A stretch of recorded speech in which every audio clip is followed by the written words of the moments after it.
faut les corriger. Parce qu'on ne peut pas avancer d'anomalie en anomalie. Donc je reviens pour dire qu'il y a des électeurs qui sont plus âgés que leur maman. Il faut les corriger. On a des électeurs qui ont plus de 100 ans.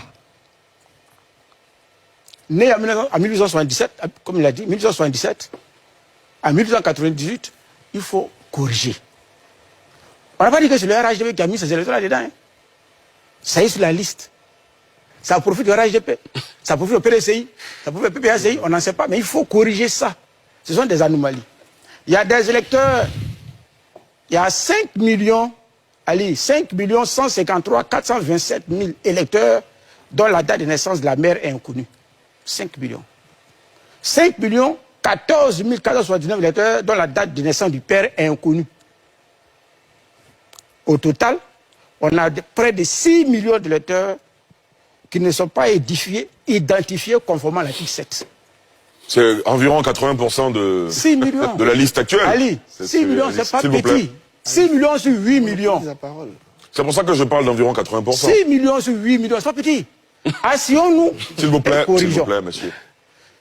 Si on ne les corrige pas, on va assister à des gens qui n'ont pas droit au vote, qui malheureusement vont prendre part au vote.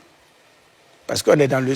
Côte d'Ivoire, c'est le seul pays au monde où quand viennent les élections, souvent une fois dans certaines localités, il y a des morts qui sortent de leur tombe pour venir voter et puis retourner dans leur tombe. Corrigeons pour que ceux qui sont morts ne puissent plus prendre part à nos élections. C'est le seul pays au monde où très souvent des étrangers connus étrangers, reconnus étrangers, prennent part à des élections. Corrigeons pour qu'ensemble on soit d'accord sur une liste où des électeurs ivoiriens connus en tant que tels vont prendre part aux élections. Très bien. Je finis pour dire quoi?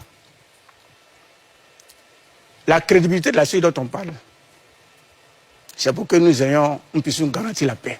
C'est une institution, pas au service du RHDP, c'est une institution au service des Ivoiriens, qui vit, qui fonctionne sur la base du contribuable, de l'argent du contribuable ivoirien. Plus cette CEI est crédible, plus ça met l'Ivoirien en confiance. Et comme nous avons constaté que la CEI n'est pas crédible, elle ne veut pas respecter l'article 6, elle ne respecte pas l'article 7, elle ne respecte même pas la loi que nous nous sommes donnée, nous disons simplement, auditons donc la gestion de la liste. Auditer la liste, c'est différent d'auditer la gestion de Quibert. Ici, on ne demande pas à Quibert, depuis que vous êtes... Quand on parle de président de l'institution, Monsieur Quibert, Monsieur Ibrahim Kudiar Koulibaly, vous êtes à la tête de la CEI, vous avez reçu combien, vous avez engagé quel type de dépenses, quelles sont les factures des dépenses. C'est pas de ça qu'il est question. Il est question d'auditer la liste électorale, enlever toutes les anomalies sur la liste électorale pour qu'on ait une liste fiable, consensuelle, c'est-à-dire qui garantisse les intérêts des Ivoiriens pour qu'on ait des élections paisibles. Très bien. C'est tout ce qu'on demande. Absolument. Très bien.